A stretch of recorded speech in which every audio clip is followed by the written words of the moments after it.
মন্দাক্রান্ত পুঁজিবাজারে গতি সঞ্চারের লক্ষ্যে ২০২৫-২৬ অর্থবছরে বাজেটে বেশ কিছু কর সুবিধার প্রস্তাব করা হয়েছে।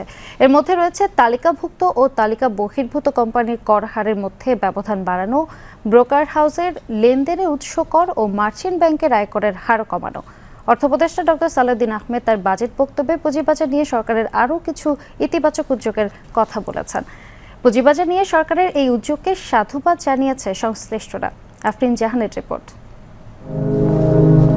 পতিত স্বৈরাচারী সরকারের অনিয়ম, কারসাজি ও দুর্নীতির কারণে প্রায় ধ্বংসপ্রাপ্ত পুঁজিবাজারে গতি ফিরিয়ে আনতে ২০২৫-২৬ অর্থ বছরের বাজেটে পুঁজিবাজারে তালিকাভুক্ত ও তালিকা বহির্ভূত কোম্পানির মধ্যে কর হারের ব্যবধান ২.৫০% বাড়ানোর কথা বলা হয়েছে। তাতে এই ব্যবধান দাঁড়াবে ৭.৫০%। বর্তমানে এই দুই ধরনের কোম্পানির মধ্যে কর হারের ব্যবধান ৫%। একসময় এটি ১০% ছিল।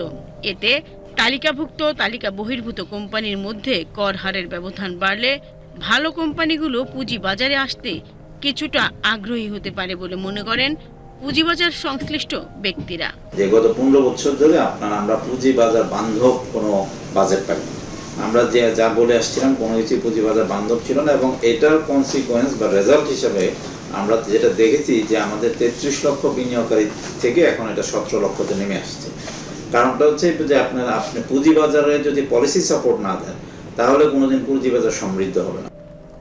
এছাড়া দেশি বিদেশি লাভজনক ও নামিদামি কোম্পানিকে পুঁজিবাজারে তালিকাভুক্ত হতে উৎসাহিত করার উদ্দেশ্যে লিস্টেড এবং নন লিস্টেড কোম্পানির কর হারের ব্যবধান ৫% থেকে বাড়িয়ে ৭.৫% করা হয়েছে। ঘোষিত বাজেটে মার্চেন্ট ব্যাংকের কর হার ১০% কমানোর প্রস্তাব দেওয়া হয়েছে। মার্চেন্ট ব্যাংকগুলো প্রকৃত অর্থে ব্যাংক না হওয়া সত্ত্বেও বর্তমানে ব্যাংকের সমান হারে অর্থাৎ ৩৭.৫% হারে আয়কর দিতে হয়। আগামী অর্থ বছরে মার্চেন্ট ব্যাংকগুলোকে ২৭.৫% হারে কর দিতে হবে।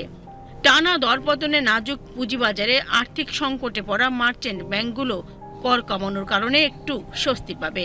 আমাদের চিফ অ্যাডভাইজার মহোদয়, আমাদের অর্থ উপদেষ্টা মহোদয় এবং আমাদের special assistant to the chief adviser doctor Anisuzzaman সাহেব, ওনাদের ব্যক্তিগত উদ্যোগে আমার মনে হয় যে বহু বছর পরে একটা পুঁজিবাজার বান্ধব বাজেট পেয়েছি।